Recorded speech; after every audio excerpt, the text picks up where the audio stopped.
जिलाध्यक्ष विद्यासागर यादव जी, कांग्रेस पार्टी के जिलाध्यक्ष शरद कुमार सिंह जी, आप पार्टी के अध्यक्ष राम कुमार पटेल जी, मंच पर उपस्थित कांग्रेस पार्टी की राष्ट्रीय प्रवक्ता श्रीमती सुप्रिया श्रीनेश जी, कैलाश प्रजापति जी और यहां से लड़े चुनाव समाजवादी पार्टी के रहे प्रत्याशी सुशील कुमार टिब्रीवाल जी, गणेश शंकर पांडे जी, श्रीमती तलत अजीज जी, श्रीमती पुष्पलता मंगल, चेयरमैन नगर पालिका, श्री साउद्दीन अली साहब, सैयद अरशद जी, हरेंद्र कृष्ण त्रिपाठी जी और बहुत बड़ी संख्या में समाजवादी पार्टी, कांग्रेस पार्टी, आपके सभी हमारे पदाधिकारी जो मंच पर हैं,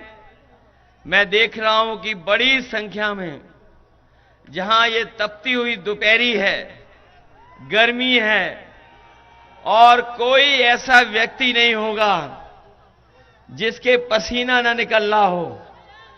हम सब जितने लोग यहां खड़े हैं सब पसीना बहा रहे हैं और मैं जानता हूं ये पसीना व्यर्थ नहीं जाएगा। ये जो पसीना बहाया जा रहा है वो इसीलिए बहाया जा रहा है कि इस बार दिल्ली से सरकार में जो लोग हैं वो हटने जा रहे हैं। मैं एक एक चुनावी जनसभा में उपस्थित आदरणीय बुजुर्ग, किसान भाई, माताएं बहनें, नौजवान साथी और पत्रकार बंधुओं का बहुत बहुत धन्यवाद और आभार प्रकट करता हूं।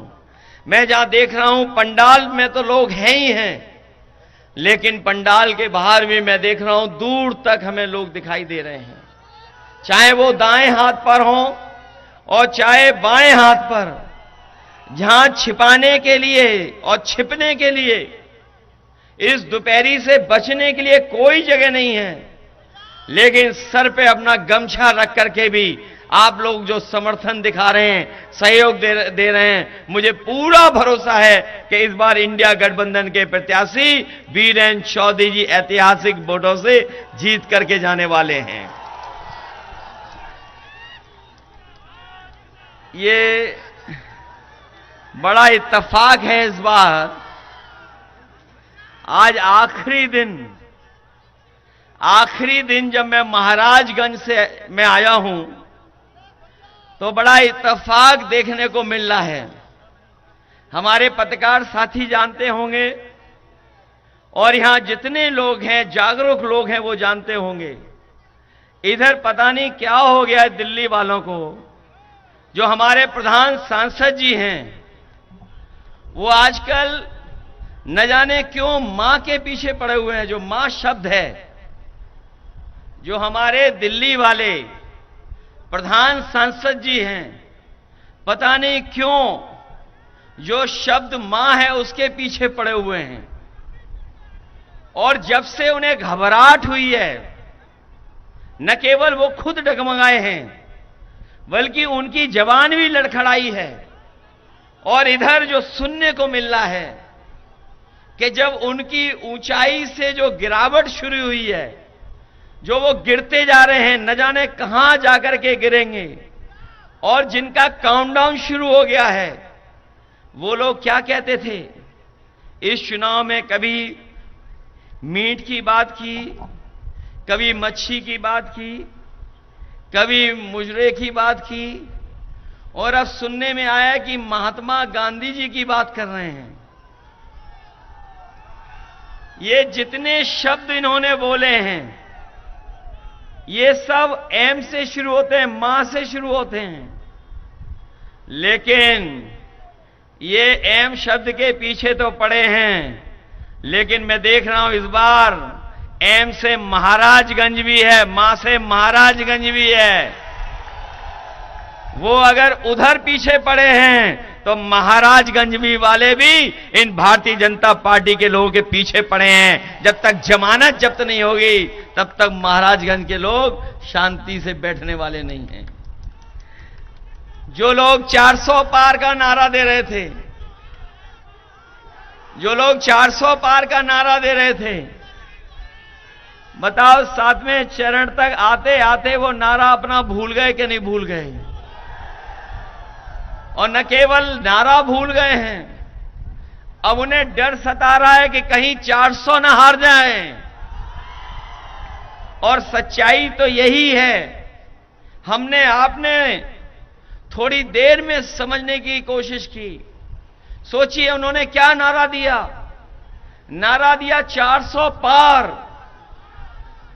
हम लोग बाद में समझ में आया कि 400 पार का मतलब हुआ कि 543 में 400 पार मतलब 143 सीटें। 400 हार मतलब 143।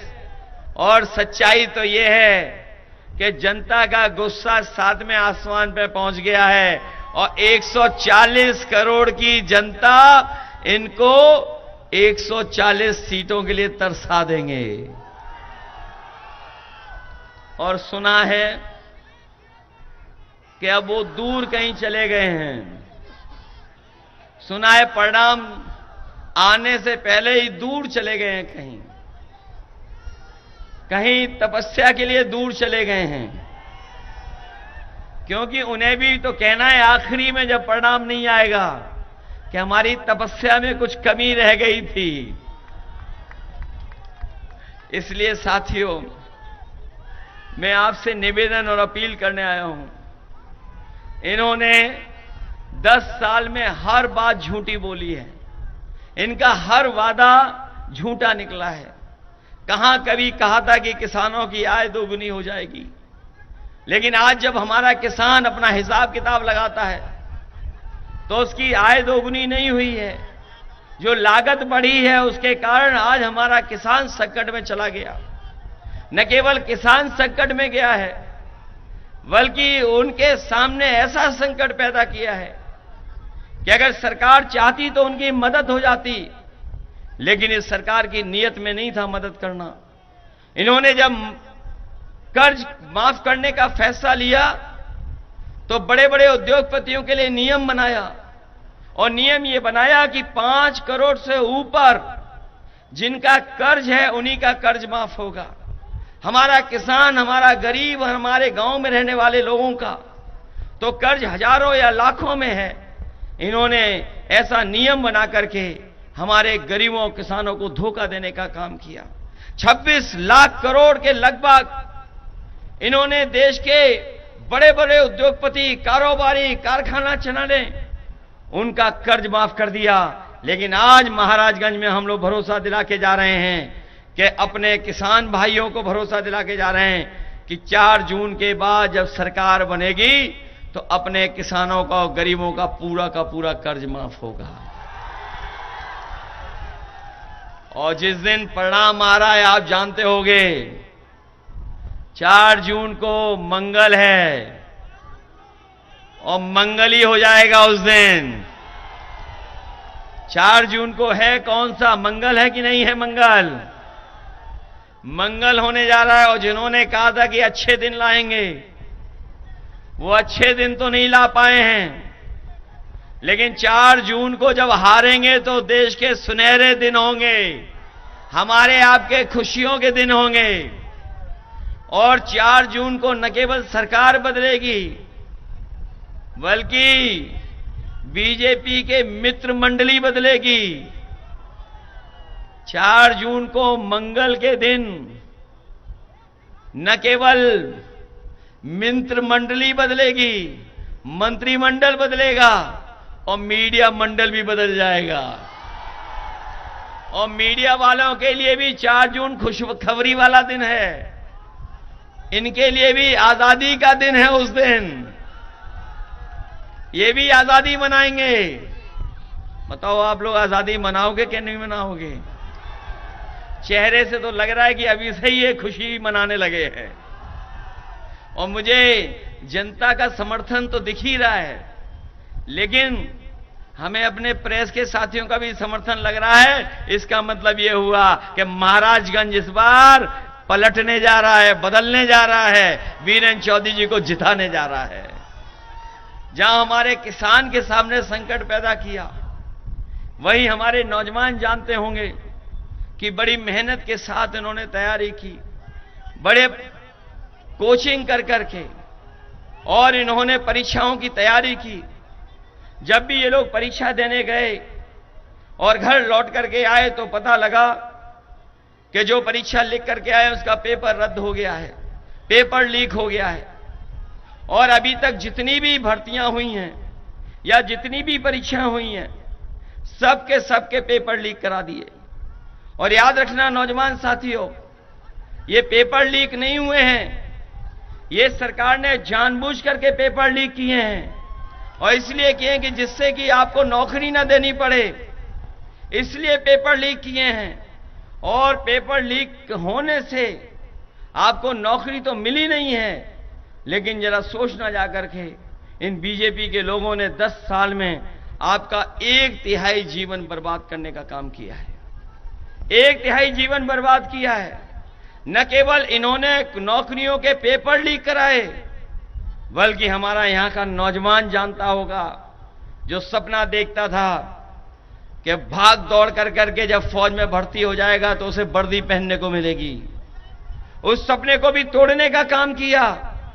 जो नौकरी पक्की थी, उस नौकरी को आधा अधूरा बना दिया, और ऐसा आधा अधूरा बनाया अग्निवीर वाली व्यवस्था में कि अगर वो शहीद हो जाएगा तो उसको सम्मान नहीं मिलेगा, जो सुविधाएं हैं वो भी नहीं मिलेंगी। इसलिए अपने नौजवानों को हम कह के जा रहे हैं कि आने वाले समय में जब सरकार बनेगी तो ये अग्निवीर व्यवस्था हमेशा हमेशा के लिए खत्म हो जाएगी। आपको पहले की तरह जो पक्की नौकरी थी, पक्की वर्दी पहनने को मिलती थी, वैसी ही आपको पक्की वर्दी और नौकरी देने का काम आने वाले समय में इंडिया गठबंधन करेगा। न केवल अग्निवीर व्यवस्था खत्म होगी, बल्कि आप जानते होंगे, सब लोगों ने बताया होगा मन से, कि 30 लाख सरकारी नौकरियां खाली पड़ी हैं, जो इस सरकार ने जानबूझ करके नहीं भरी। ये जानते थे कि अगर भरेंगे तो नौकरी मिल जाएगी, लेकिन हमारे नौजवानों को नौकरी नहीं दी। 30 लाख नौकरियां अभी भी खाली हैं। हम अपने नौजवानों को भरोसा दिला के जा रहे हैं, आप तैयारी करिए, सरकार बनते ही 30 लाख नौकरियां आपको दे करके देने का काम करेंगे। इसलिए मदद करिए आप सब लोग। बताओ, मदद करोगे कि नहीं करोगे? हम अपने खाकी वर्दी पहनने वालों को भी सावधान करने आए हैं। अभी तो फौज की नौकरी हुई है 4 साल की, ये अगर बीजेपी वाले दोबारा आ गए तो खाकी वर्दी वालों की भी नौकरी 3 साल की हो जाएगी। ये जब मैं कहता हूं तो यही हमारे खाकी वर्दी पहनने वाले भाई लोग प्रेस से सवाल करवाते हैं कि बताओ कैसे हो सकता है ये। तब मैं प्रेस के लोगों को जवाब देता हूं कि बताओ, आपको क्या पता था कि बैंकें बिक जाएंगी? क्या आपको पता था कि रेलवे स्टेशन बिक जाएंगे? क्या आपको पता था कि हवाई अड्डे बिक जाएंगे? क्या आपको पता था कि सरकारी नौकरियां संविदा पर आउटसोर्स में चली जाएंगी? क्या आपको पता था जीएसटी लागू करके आपको महंगाई का सामना करना पड़ेगा? क्या आपको पता था कि आधी रात नोटबंदी हो जाएगी? जब आपको नहीं पता था तो हो सकता है भारतीय जनता पार्टी की सरकार आए तो फौज की तरह, अग्निवीर की तरह हमारे खाकी वर्दी पहनने वालों की भी नौकरी ये 3 साल की कर दें। इसलिए सावधान हो कि नहीं हो? सावधान हो कि नहीं हो आप लोग? मैं आपसे सावधान भी करने आया हूं, वहीं आपको याद दिलाने आया हूं। बताओ, बोरी की चोरी हो गई कि नहीं हो गई? पहले 5 किलो की हुई, फिर 5 किलो की हुई। बताओ, खाद की बोरी से कितनी चोरी हो गई? 10 किलो की चोरी हुई कि नहीं हुई? कभी कभी मैं सोचता हूं ये बोरी की चोरी कहां से सीखे हैं।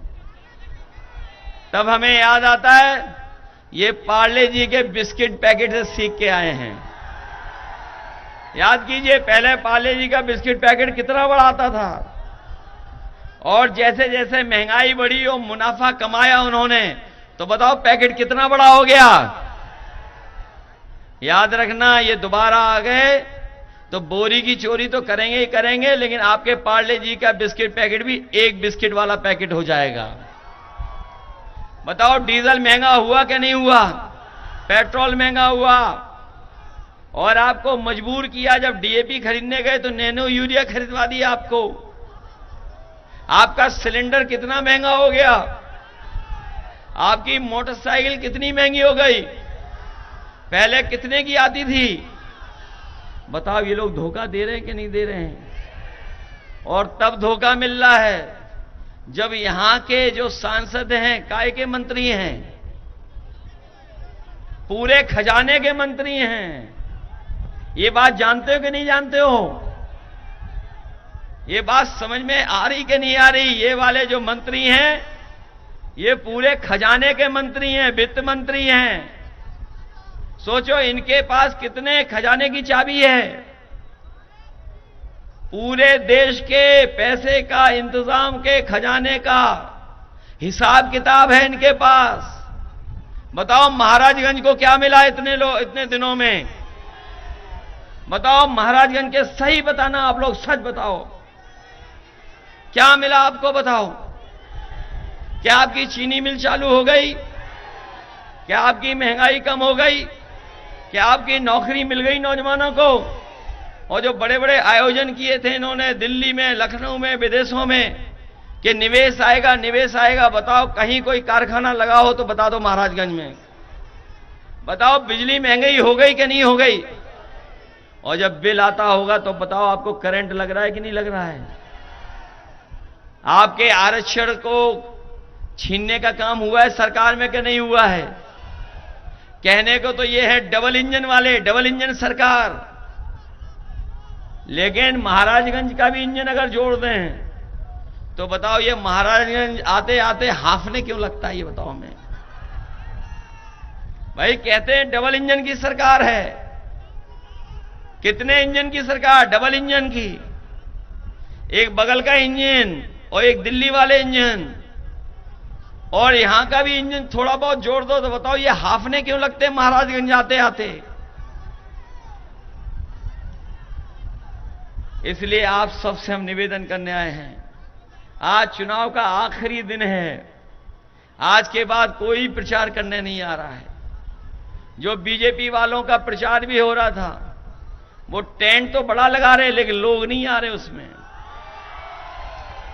आपको पता होगा ये बात, बड़े बड़े टेंट लगा लिए, और जब सीटें भरनी होती हैं तो सरकारी कर्मचारी और खाकी पहने वालों को प्राइवेट ड्रेस पहना के बैठा देते हैं उन पे। बताओ, जनता नहीं आ रही उनके यहां। और कितना धोखा दिया हमें और आपको। हम आपको सबको इन्होंने, बताओ, वैक्सीन लगवाई कि नहीं लगवाई? और वैक्सीन से पता लग गया होगा आपको कि बीमारी हो रही है, कई लोगों को हार्ट की बीमारी हो रही है, जान भी जा रही है। और अब ये कहते हैं कि जो वैक्सीन लग गई हम उसको वापस ले लेंगे। हमें बताए कोई, जो शरीर में वैक्सीन चलेगी वो वापस कैसे आएगी? कोई अगर हिसाब किताब हो, ज्ञान हो तो हमें बता दो। और इन्होंने कितना पैसा वसूला इलेक्टोरल नाम से, इलेक्टोरल बॉन्ड से पैसा वसूला, किसी को नहीं छोड़ा इन्होंने। वैक्सीन की कंपनी से भी वसूल लिया पैसा। इसलिए साथियों, ये चुनाव हमारा आपका तो है ही है चुनाव, लेकिन ये चुनाव आने वाली पीढ़ी के भविष्य का भी चुनाव है। इसलिए हम आपसे निवेदन करने आए, अपील करने आए कि जहां समाजवादी पार्टी और कांग्रेस और इंडिया गठबंधन के प्रत्याशी वीरेंद्र चौधरी जी आपके बीच में हैं। मुझे याद है अभी जब चुनाव हुआ था एमएलसी और लोकसभा का, राज्यसभा का, ये वो बहादुर विधायक हैं जिन्हें तमाम तरह के दबाव थे, तमाम तरह को घेराबंदी थी, लेकिन उसके बावजूद भी इन्होंने किसी की परवाह नहीं की और समाजवादी पार्टी की मदद करने का काम किया। सोचो आप, जिस समय सब कुछ दबाव हो, हर तरह की बात हो, लेकिन उसके बावजूद भी ये हटे नहीं अपने सिद्धांत से। इन्होंने हमारी मदद की थी। इसलिए हम आपसे विशेष अपील करने आए हैं और खासकर अपने समाजवादी साथियों से भी अपील करना चाहते हैं। बताओ बीरेन चौधरी जी की मदद करोगे आप लोग? ये साइकिल वाले सब मदद करोगे? अगर ये बूथ पर जाने के लिए रोके तो घबराओगे तो नहीं? और ये कुछ मैनेजमेंट करें बूथ स्तर पर, कुछ लालच स्वार्थ दें, तो धोखा तो नहीं खाओगे? इसलिए बूथ पर जाना, कोई रोके रुकना नहीं है, अपना वोट डालना है। वोट डालोगे सब लोग? ये हमारे प्रधान बीडीसी हैं, इन्हें भी डराया जा रहा होगा। कहीं डर तो नहीं रहे प्रधान लोग? इन प्रधानों की तो पहले ही पावर सब सीज कर ली है। और जब इन्होंने विकसित भारत योजना चलाई थी तो बताओ बिना प्रधानों के कहां चल पाई थी? प्रधानों से ही पैसा वसूला था तभी यात्रा चल पाई थी। इसलिए सावधान हो के नहीं हो। हमें बीपीएड वाले भी दिखाई दे रहे हैं, बीएड वाले शिक्षा मित्र होंगे, रोजगार सेवक होंगे, 78,000 नौकरी जिनके साथ आरक्षण के भेदभाव हुआ वो लोग होंगे। और उत्तर प्रदेश सरकार में तमाम नौकरियां जो मिलनी थी नहीं दे पाए, चाहे वो शिक्षा विभाग हो, चाहे वो पुलिस विभाग हो। हम अपने साथियों को भरोसा दिला रहे हैं कि उन तमाम चीजों में हम आपकी मदद और सहयोग करेंगे जिससे आपका भी भविष्य बन सके। इसलिए आप सबसे मेरी अपील है कि बीरेन चौधरी जी को एक एक वोट डाल करके इनको जिताने का काम करना। जिताइए सब लोग, जिताओगे सब लोग? बस यही निवेदन मैं करने आया हूं। मुझे पूरा भरोसा है कि 1 तारीख को जब वोट डालोगे तो सब हाथ के निशान पर, कांग्रेस के निशान पर एक एक वोट डाल करके इनको जिताने का काम करना। यही निवेदन, यही अपील मैं आप सबसे करने आया हूं। आप सबका बहुत बहुत धन्यवाद।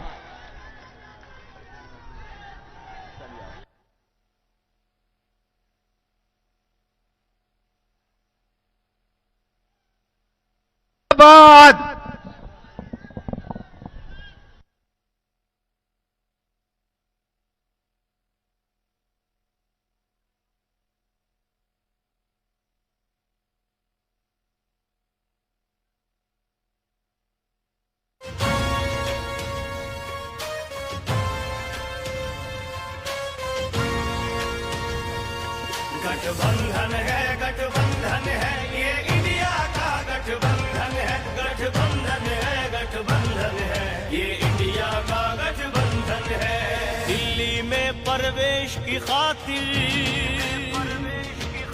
राहुल और अखिलेश की खातिर